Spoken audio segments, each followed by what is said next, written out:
जय हिंद दोस्तों, कैसे आप सभी लोग। आप सभी लोगों का एक बार फिर से स्वागत है आपके अपने YouTube चैनल जिसका नाम है कुमार कॉन्सेप्ट। हाँ जी दोस्तों, क्वेश्चन नंबर 59 देखिए क्या दिया जा रहा है आपको। एक कक्षा में 3 समूह हैं A, B, C।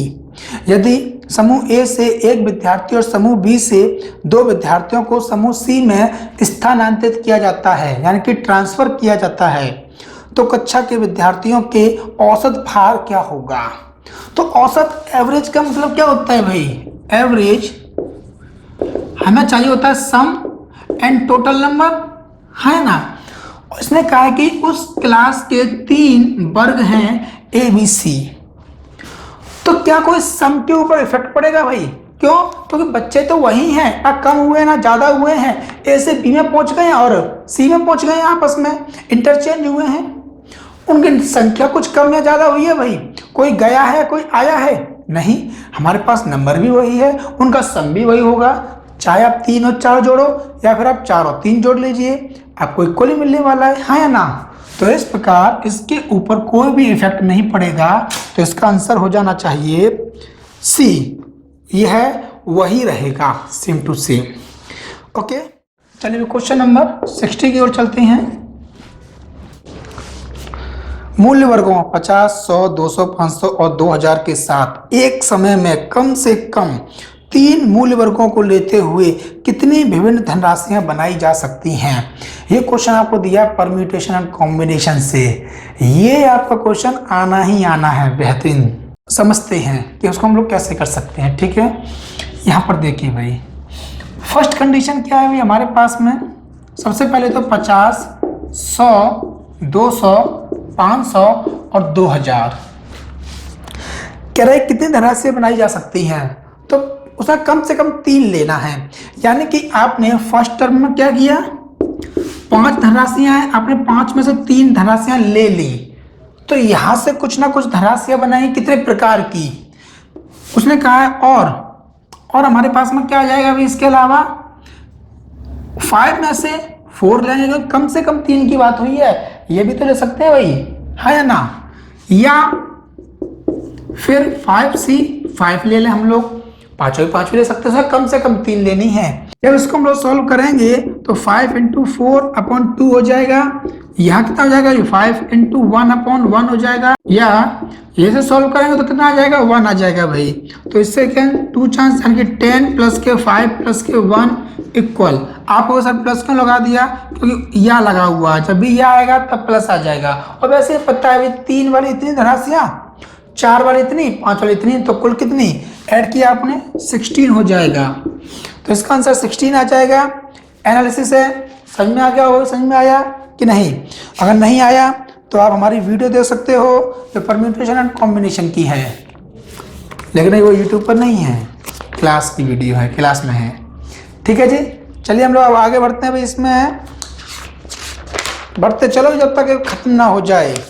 तो इस पेपर को यदि आप करके जाओगे ना, तो अगले क्वेश्चन में या अगले पर आपका लेवल ही अलग होगा कॉन्फिडेंस का। तो क्वेश्चन नंबर आपका नेक्स्ट 67, तो बीच में क्वेश्चन दिए नहीं है इसलिए देखिए भाई, सेम टू सेम वो इसी का परम्यूटेशन एंड कॉम्बिनेशन से ही है। कह रहा है कि शब्द दिल्ली के सभी अक्षरों का प्रयोग करते हुए कितने विभिन्न 5 अक्षरी शब्द जिनका कोई अर्थ हो या ना हो बनाए जा सकते हैं। प्रत्येक कंडीशन अभी यहाँ पर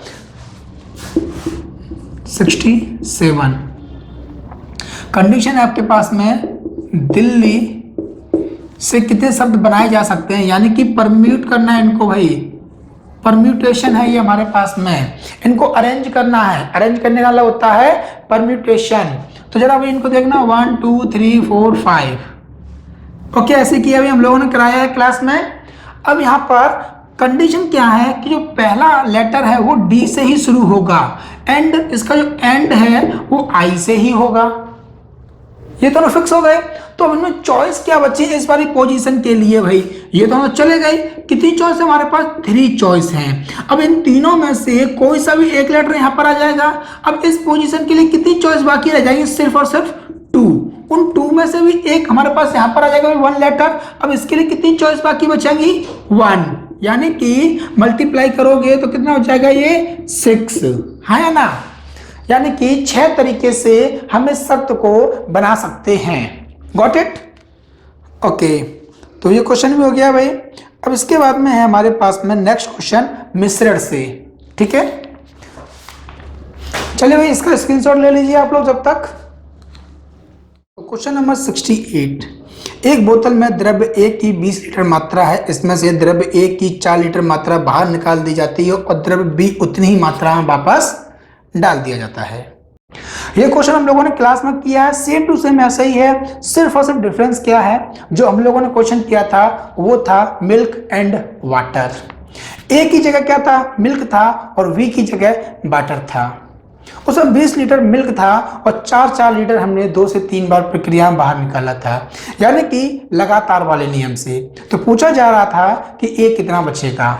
देखिए भाई हम लोग देखते हैं, इसमें हमारे पास में टोटल कितना है भाई? 20 है हमारे पास में, और हमने 4 लीटर निकाल लिया, तो कितना बाकी बचा हुआ? कौन? A की जो मात्रा है वो कितनी है? 16 है, 16 है। ओके, और क्या हो जाएगा? सब पानी हो जाएगा 4, लेकिन 20 क्या है यहाँ पर? ये 20 है मिश्रण। ओके, ये तो फर्स्ट टाइम का हुआ। अभी सेकंड टाइम में क्या हुआ? अगेन यही प्रक्रिया दोहरा दी गई भाई। तो जितने बार प्रक्रिया चलेगी उतने बार हम लगातार वाला नियम इस तरीके से लगाते चलेंगे। तो जब सॉल्व करेंगे हम इसको, तो कितना आ जाएगा भाई? 4 5 4 5, यानी कि 16/25। अब आप कहोगे सर आंसर तो हो गया 16:25, लेकिन नहीं, 25 क्या है? B नहीं है, बल्कि ये क्या है? मिश्रण है। अगर ये मिश्रण है तो फिर B की वैल्यू कितनी बाकी बची भाई? 9 यूनिट, ये होगा B। तो बता सकते हो A अनुपात B की वैल्यू क्या आ जाएगी? A की वैल्यू तो यही है, लेकिन B की वैल्यू है 9। ये आपका आंसर होगा। हो सकता है वो आपको ऐसे भी ऑप्शन दे दे कंफ्यूज करने के लिए 9:16, लेकिन कंफ्यूज नहीं होना है आपको, है ना? तो क्या आप ध्यान रखना है A कौन है और B कौन है। तो इसको हमने हटा दिया यहाँ से। क्लियर? चलिए हम लोग बढ़ते हैं अपने क्वेश्चन नंबर नेक्स्ट, यानी कि 69। ये आपको गिवन है भाई, कहाँ से? औसत से गिवन है भाई, एवरेज से है। एक बल्लेबाज का उसकी 52वीं पारी के बाद औसत स्कोर है 46.4 था। 60वीं पारी के बाद उसका औसत स्कोर 2.6 बढ़ गया। तो पिछली 10 पारियों में उसका औसत स्कोर क्या है? चलिए अभी देखते हैं। 50 पारी यानी कि ये नंबर हैं, उनका एवरेज आपको दिया जा रहा है 46 पॉइंट कितना भी 4 है। ठीक है, क्या आप इसका सम फाइंड कर सकते हो भाई? सम क्या होता है? Number into average. तो ये सम कितना हो जाएगा भाई? यहाँ से सम आप इनका मल्टीप्लाई करोगे तो ये हो जाएगा भाई 0 2 and 2 3 and 23, इनका सम हो जाएगा, है ना? आगे कह रहा है भाई 60 पारियों में उसका एवरेज इंक्रीज हो गया 2.6 से, तो ये कितना हो जाएगा? अगर आप इसको ऐड करोगे तो 49। तो इनका जरा सम बता सकते हो कितना हो जाएगा? मल्टीप्लाई कीजिए भाई, तो 0 4 and 29, है ना? ओके, तो देखिए 10 पारियां अधिक हैं, तो 10 पारियां यदि अधिक हैं तो 10 पारियों में बंदे ने कितने रन बनाए भाई? अधिक। 0 से 0 हो जाएगा and 2 and 6, ये उसके रन है 10 पारियों के। उसने पूछा है कि 10 पारियों का औसत क्या होगा? औसत का मतलब प्रत्येक पारी में कितना कितना हिस्से में पड़ेगा भाई? तो सिंपल सा दिख रहा है कि नहीं, 0 से 0 कैंसिल हो जाएगा, यानी कि 62 उसका एवरेज हो जाएगा पिछली 10 पारियों का। Got it? आसान है, स्क्रीनशॉट ले लीजिए भाई और समझते चलिए। इसमें हमें शॉर्टकट नहीं लगाना है। अधिकतर बच्चे कहते हैं सर शॉर्ट ट्रिक बता दीजिए। शॉर्ट ट्रिक, आपको शॉर्ट ट्रिक सीखनी है तो बैंक, एसएससी, रेलवे वगैरह के लिए, लेकिन यूपीएससी में आपके पास में कॉन्सेप्ट पता होना चाहिए, तो आप किसी भी सवाल को आसानी से निकाल सकते हो भाई। ठीक है, चलिए हम लोग आगे बढ़ते हैं इसके बाद में क्वेश्चन नंबर 70 की ओर। चलिए देखिए भाई 70 क्वेश्चन क्या है, इसे भी कर लेते हैं हम लोग। चावल के प्रति किलो मूल्य में 25% की वृद्धि के परिणाम स्वरूप एक व्यक्ति 1200 रुपये में 6 किलो कम चावल खरीद पाता है। बड़े अफसोस की बात है। चावल का प्रति किलो प्रारंभिक मूल्य क्या होगा? Question number 70। देखिए आपका जो प्राइस होता है ना, टू टाइप्स के होते हैं भाई। ओल्ड प्राइस होता है एक तो हमारे पास, यानी कि प्रारंभिक वाला, और एक होता है न्यू प्राइस, लेटेस्ट वाला। तो जो ओल्ड प्राइस होता है उसे आप ऑलवेज 100 यूनिट मानोगे। इंक्रीज हो रहा है 25%, यानी कि कितना हो जाएगा, 125 हो जाएगा न्यू प्राइस, है या ना। अब देते हैं अपने सवाल की ओर ध्यान। सवाल में कह रहा है 1200 रुपए में 6 किलो चावल कम खरीदता है। 1200 रुपए में तो 1 किलो चावल कितने में कम खरीदेगा भाई, 1200/6। 1 किलो चावल कितने रुपए में कम आएंगे, यानी कितना हो गया ये, 200 रुपए में 1 किलो चावल कम खरीदेगा। यानी कि बंदे को इतना कम मिल रहा है। और कम किस वजह से मिल रहा है, क्योंकि ज्यादा हुआ है क्या, रेट ज्यादा होने की वजह से उसका वजन कम हो गया, हाँ या ना। तो रेट में कितनी ज्यादा हुई थी, 25। अब उसको यहां लिख दीजिए। अब बस और बस आपको ये ढूंढ के लाना है कि बेस में क्या लिखा जाएगा। आप कहोगे सर 25 है ना, तो परसेंट हटा दीजिए और नीचे 100 लगा देंगे।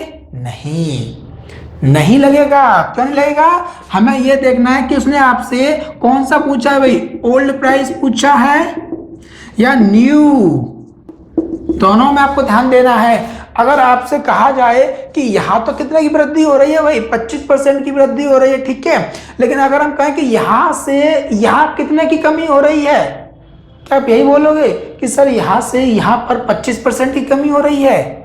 सोच के देखो, नहीं ना, 25 की तो कमी हो रही है, 25 रुपए की, है ना। तो ये वही वाले 25 लिखे हुए हैं, कमी 25 रुपए की, लेकिन परसेंटेज कितनी कमी हो रही है भाई। अगर हमें क्या चाहिए, ओल्ड की तरफ जाना है, ओल्ड प्राइस, तो 25 की कमी तो हुई, लेकिन किससे कंपेयर कर रहे हैं, 125 से। तो जब आप कम के लिए जाओगे ना, तो 25/125 यानी कि 1/5, तो 20% आएगा। तो इसीलिए अभी अगर आपको ओल्ड प्राइस चाहिए तो हमेशा कंपेयर किससे करेंगे भाई, ओल्ड प्राइस के लिए अपोजिट वाले से करेंगे भाई, तो यहाँ 125 आ जाएगा। लेकिन अगर आपको चाहिए न्यू प्राइस, यानी कि बाकी सब कुछ सेम टू सेम रहेगा, और अब क्या आ जाएगा भाई न्यू के लिए, अब आप कंपेयर करोगे ओल्ड से, यानी कि 100 आ जाएगा भाई। बस इतना सा अंतर है, आपके दोनों आंसर हैं। चलो बताइए भाई, इससे कैंसिल होगा 5 चांस, और इन दोनों का मल्टीप्लाई 30 से कैंसिल हो जाएगा 40 चांस, तो 40 रुपीज पर केजी। यहाँ से आप सॉल्व करोगे अगर तो 1 2 1 2, इससे 2 चांस, यानी कि 50 रुपीज पर केजी। इतना इंक्रीज हो गया भाई, है ना। देखिए इसका 25% इंक्रीज हो रहा है कि नहीं, 40 का 50 हो गया कि नहीं। तो इस प्रकार ये सवाल करने हैं। बस कितने बार हम लोगों ने सवाल क्लास में किए हैं, है या ना, प्रॉफिट एंड लॉस में भी है और परसेंटेज वाले टॉपिक में है। चलिए आपका सवाल हो गया। अब लोग बढ़ते अपने अगले क्वेश्चन की ओर। हाँ दोस्तों, क्वेश्चन नंबर 71 आपसे दिया जा रहा है, एक व्यक्ति एक्स किसी कार्य का 20% 8 दिनों में करता है भाई। तो यहाँ पर सवाल को आगे पढ़ने से पहले आपको ये देखना है कि एक्स बंदा है, वो 20% वर्क कर रहा है भाई, कितने में, 8 डेज में। ओके, तो तुरंत आपको ये सोचना है कि 100% कितने में करेगा भाई। ये इसका कितने टाइम्स है, 5 टाइम्स है, तो इसका 5 टाइम्स कितना हो जाएगा, 40 डेज, हाँ या ना। तो ये लाइन आपके लिए इंपॉर्टेंट है कि x किसी कार्य को 40 दिन में समाप्त कर सकता है। पहले ये क्वेश्चन आपके डायरेक्टली आया करते थे, लेकिन अब वो आपको परसेंटेज में कन्वर्ट करके देता है। आपको 20% देगा, 25 देगा और कहेगा कि कंप्लीट आप खुद से निकालिए। ओके, चलिए। और दूसरा बंदा भी हमारे पास में, कौन है दूसरा बंदा, y का कह रहा है 25%, कितने दिन में भाई, 6 डेज में है। तो बता सकते हैं कि इस बंदे का 100% कितना टाइम चाहिए, 4 टाइम्स है, इसका 4 टाइम्स कितना हो जाएगा, 24 डेज में, है ना। अब कह रहा है कि दोनों मिलकर उस कार्य का 40% भाग कितने समय में कर देंगे। यानी कि सबसे पहले हमें इनकी एफिशिएंसी चाहिए, तो आप ऐसे भी फाइंड कर सकते हो 40 24, यानी कि 123 एंड 5, तो दोनों की जो एफिशिएंसी आपको मिल जाती है वो है 8, है ना। दोनों की एफिशिएंसी तो आपको मिल गई 8। अब आपसे पूछ रहा है, बताइए 40% वर्क कितने समय में करेगा। तो टाइम इक्वल क्या होता है भाई, time equal work upon efficiency. तो वर्क हमारे पास कितना है, 120 का 40% वर्क है और एफिशिएंसी कितनी है दोनों की, 8 है। जब सॉल्व करेंगे तो कितना आ जाएगा भाई इसको, इससे आपने इसको अभी मत काटिए, पहले लिख देते हैं इसको, है ना। 120 इंटू 40 अपॉन 100 और इंटू 8, इससे कैंसिल हो गया 5 चांस, ओके। और 5 से सेम कैसे, 20 चांस, 20 से 6 चांस, यानी कि 6 डेज में दोनों लोग 40% वर्क कर देंगे। कोई फॉर्मूला नहीं, कोई भी दिक्कत नहीं, आराम से आप इसे कर सकते हो, ठीक है। कॉन्सेप्ट के सारे से कुमार कॉन्सेप्ट में आइए और सारे सवाल विदाउट फॉर्मूले कीजिए। क्लियर। हम लोग देखते हैं 72। देखने से लग रहा है अभी कि एवरेज चाल, औसत चाल का क्वेश्चन दिया जा रहा है। तो कह रहा है कि एक car v kilometre per hour की औसत चाल से स्थान x से y तक जाती है और y से x तक आती है 2v की चाल से, और फिर x से y जाती है 3v की चाल से, और फिर y से x आती है 4v की चाल से, यानी कि उसकी दूरी वही है, जा रही है, आ रही है, जा रही है, आ रही है। और पूछ रहा है कि तो बताइए उसकी संपूर्ण यात्रा के लिए उसकी औसत चाल क्या है। तो औसत चाल के लिए आपको कुछ नहीं करना, बस आपको बेसिक सा फॉर्मूला पता होना चाहिए, और फॉर्मूला भी नहीं है, आपको इतना पता होना चाहिए कि चाल बराबर क्या होता है। आप कहोगे सर दूरी बट्टे समय, यानी कि speed equal to distance upon time, इतना तो पता होना चाहिए ना, हाँ या ना। इतनी तो ये उम्मीद करते हैं क्योंकि जनरल स्टडी। तो अब आप इसमें बस क्या लगाना है आपको आगे, औसत चाल। तो औसत का होता है कुल दूरी, सम होता है ना, टोटल सम, कुल दूरी अपॉन कुल समय, total distance upon total time, बस इतना सा है। चलिए देखते हैं। सबसे पहले स्पीड, स्पीड उसने कितना बताया आपको, पहले 1v है, फिर 2v है, फिर 3v है एंड 4v है। यहाँ पर आप v लगाओ या मत लगाओ, रेशियो है, या फिर रेशियो को उठा देते हैं भाई, ये आपको दिया जा रहा है। तो टाइम का क्या बनेगा अभी, रेशियो, टाइम का रेशियो। अभी हम v को हटा देते हैं कुछ समय के लिए, 1/2, 1/3 और 1/4। क्यों, क्योंकि जो टाइम होता है वो स्पीड का अपोजिट होता है। जितनी आप स्पीड बढ़ाते जाओगे टाइम उतना ही कम होता जाएगा, हाँ या ना। और जितनी आप स्पीड स्लो करोगे, कम करोगे, टाइम उतना ही अधिक लगेगा कहीं पर भी पहुंचने में। तो इस हिसाब से भाई, लेकिन अब बट्टे खत्म करना है भाई रेशियो वाला, तो किसी ऐसी नंबर से मल्टीप्लाई करो कि सब बेस खत्म हो जाए। यानी कि हम इसमें मल्टीप्लाई कर रहे हैं 12 से, तो पहले 1 का डिवाइड दिया तो 12 भी आएगा, फिर 2 से डिवाइड दिया तो 6 हो जाएगा, 3 से डिवाइड दिया 4 हो जाएगा, और 4 से डिवाइड दिया तो 3 हो जाएगा। आपके पास ये टाइम हो गया, स्पीड हो गया, तो डिस्टेंस कितनी आ जाएगी भाई, इसके अनुसार डिस्टेंस बराबर क्या होता है, टाइम इनटू स्पीड। तो जरा स्पीड और टाइम दी गई है, हाँ जी सर ये दी गई है। आप हमने क्या कहा, v को आप इग्नोर कर दीजिए, v यहाँ पर है ही नहीं। तो 1 × 12 12 हो जाएगा, और 2 × 6 12 हो जाएगा, 3 × 4 12 हो जाएगा, और 4 × 3 12 हो जाएगा। क्यों, क्योंकि डिस्टेंस उसकी सेम टू सेम थी पहले भी, जैसा कि हमने बताया था। लेकिन हमारे लिए फायदेमंद क्या हो गया भाई, टोटल डिस्टेंस आप ज्ञात कर सकते हो, कितनी हो जाएगी टोटल डिस्टेंस 48, और टोटल टाइम भी आप ज्ञात कर सकते हो, कितना हो जाएगा 10 15 यानी कि 25। Got it. अब बस यही आपको यहाँ लगा देना है भाई, टोटल दूरी कितनी हो गई 48 एंड टोटल समय कितना हो जाएगा भाई, डिस्टेंस 25। तो हम ये जानते हैं जो हमारे पास ये वैल्यू दी जा रही है, ये भाई कैसे, भी 1 से तो ये बड़ी है भाई, हाँ या ना, लेकिन 2 से छोटी है। तो जो आंसर है वो क्या है, 1v और 2v के बीच का आंसर होगा, यानी कि आपको ऑप्शन नंबर दिया जा रहा है बी। देख सकते हैं बी ऑप्शन आपको सेम टू सेम दिया जा रहा है। इसी प्रकार आपसे कह रहा है, क्लियर, बी ऑप्शन हो गया। अच्छा सवाल था भाई, बस हम लोगों को थोड़ा सा बेसिक चाहिए था। और उनको रेशियो, यूपीएससी 3-4 चैप्टरों को मिला करके तब आपसे मैथ पूछता है, किसी एक से नहीं पूछता है। चलिए दोस्तों, हम लोग करते हैं क्वेश्चन नंबर 73, जिसमें कह रहा है कि एक वर्ग एक वृत्त के प्रतिच्छेदन के बिंदु की न्यूनतम संख्या 2 होती है क्या। एक आपने वर्ग बना लिया यहाँ पर, ठीक है ना, वर्ग में एक वृत्त है, तो देख सकते हो भाई इसकी प्रतिच्छेदन यानी कि इसको वृत्त 2 जगह काटेगा कम से कम।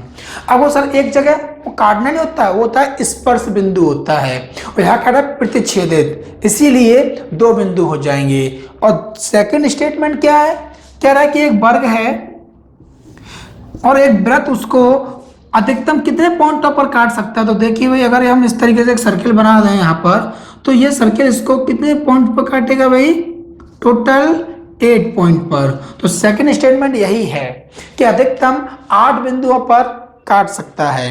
तो यानी कि ऑप्शन नंबर हो जाएगा आपका सी, फर्स्ट एंड सेकंड दोनों, है ना। क्या कह रहा है 74 में, एक व्यक्ति को धारा की उल्टी दिशा में जाने की अपेक्षा धारा प्रवाह की दिशा में किसी निश्चित दूरी को नाव द्वारा खेने में आधा समय लगता है। यानी कि डिस्टेंस तो उसकी इक्वल है, एक बार तो धारा के साथ जा रहा है और एक बार धारा के विपरीत आ रहा है। यदि डिस्टेंस उसकी इक्वल है तो हम जानते हैं D1 इक्वल D2, क्या हो जाएगा भाई, S1 इंटू T1 और S2 इंटू T2। अगर धारा के साथ जाएगा यानी कि B प्लस S, और टाइम हमें नहीं पता, धारा के विपरीत जाएगा तो B माइनस के S हो जाएगा, हाँ या ना। अब समय एक जगह आधा लग रहा है, यानी कि सोच के देखिए समय अधिक कब लगेगा भाई, जब हम लोग धारा के विपरीत जाएंगे तब समय अधिक लगेगा, यानी कि यहाँ पर 2 तो यहाँ समय लगेगा 1 हो जाएगा, हाँ या ना। अब आप इनका मल्टीप्लाई कर दीजिए, B प्लस के S इक्वल 2B माइनस के 2S, यानी कि 3S इक्वल टू B हो जाएगा। तो क्या हो जाएगा भाई, S अपॉन B इक्वल 1/3। तो आप यहां से देख सकते हो क्या रेशियो बनकर तैयार होगा भाई। यदि आपसे पूछा जा रहा है B रेशियो S, यानी कि 3:1 बनके तैयार हो जाएगा। लेकिन आपको ऑप्शन में ये भी दिया गया है जो आपको दिख रहा है 1:3, लेकिन ये रॉन्ग हो जाएगा। पूछा जा रहा है B पहले है और S बाद में है। इस बात का आपको विशेष ध्यान रखना होगा कि कौन पहले है और कौन बाद में है। तो यानी कि ऑप्शन नंबर डी आपका राइट हो जाएगा, है या ना। गुड।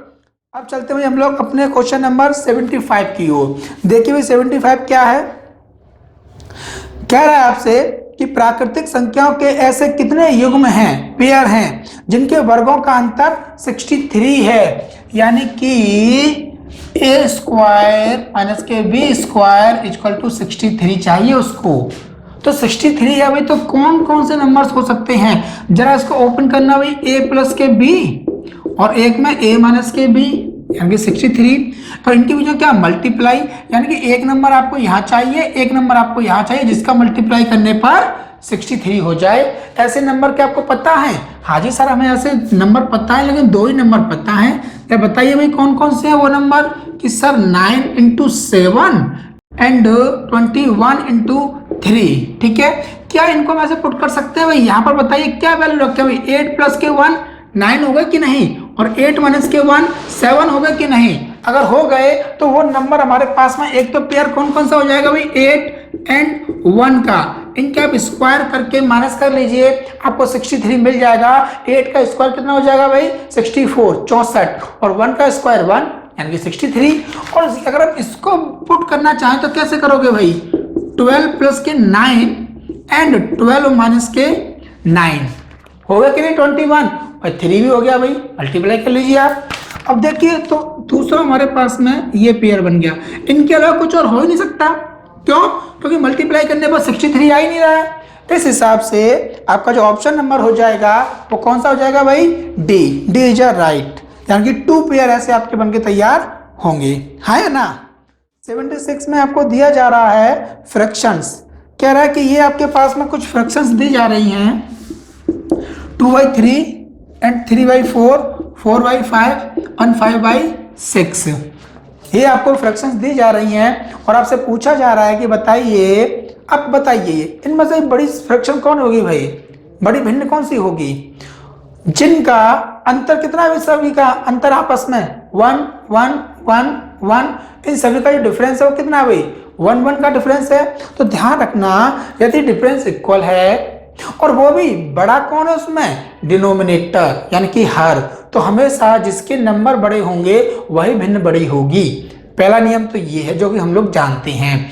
दूसरा नियम ये है, वो कह रहा है यदि हम सभी में 5 5 5 प्लस कर देते हैं, यानी कि यहाँ हो जाएगा भाई 7, यहाँ हो जाएगा 10, यहाँ भी और यहाँ हो जाएगा 10/11, तो कह रहा है कि इसकी जो वैल्यू आएगी और इसकी वैल्यू आएगी भाई, तो इनमें से अधिक इंक्रीजमेंट किसमें हो रहा है, तो अब पता है आपको या तो इस वाले में हो सकता है या इसमें हो सकता है भाई।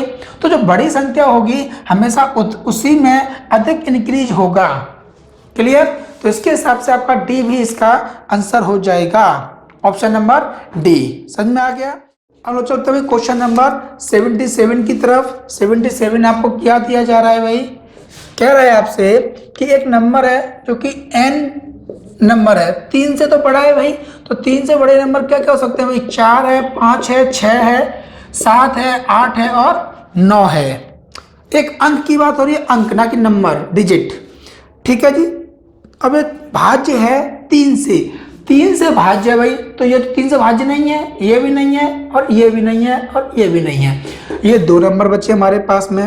लेकिन 6 से भाज्य नहीं है, यानी कि 6 से डिविजिबल नहीं है, तो ये वाला भी नहीं होगा। अब हमारे पास में n की वैल्यू सिर्फ और सिर्फ एक ही बचती है भाई, n = 9 पूछ रहा है। तो जो आपको 4 ऑप्शन दिए जा रहे हैं उनमें से कौन सा नंबर 4 से डिविजिबल है, तो आप क्या करोगे भाई, n की वैल्यू 9 पुट कर दोगे, 2n and 3n and 2n plus के 4 एंड 3n प्लस के 1।